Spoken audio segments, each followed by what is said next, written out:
ఏం లేదు కోరికలు.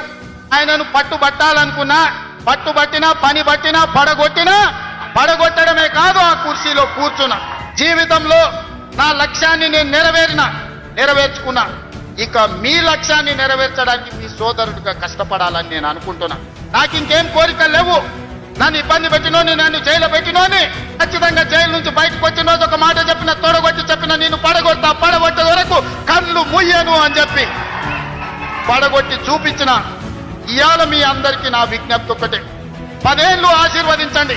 ఈ తెలంగాణ రాష్ట్రాన్ని $1 ట్రిలియన్ ఎకానమీగా మార్చి ప్రపంచానికి ఆదర్శంగా నిలబడి బెంగళూరు, చెన్నైయో, ముంబైయో, ఢిల్లీతో కాదు, న్యూయార్క్, టోక్యో, జపాన్ దేశాలతో పోటీ పడే విధంగా తెలంగాణ రాష్ట్రాన్ని అభివృద్ధి పదం వైపు నడిపించే శక్తిని మీరు ఇవ్వండి మిత్రులారా. మీరిచ్చే శక్తితోని మూసీ నది ప్రక్షాళన చేస్తా, రీజనల్ రింగ్ రోడ్డు నిర్మిస్తా, భారత్ ఫ్యూచర్ సిటీని ప్రపంచానికి ఒక గొప్ప నగరంగా అందిస్తా.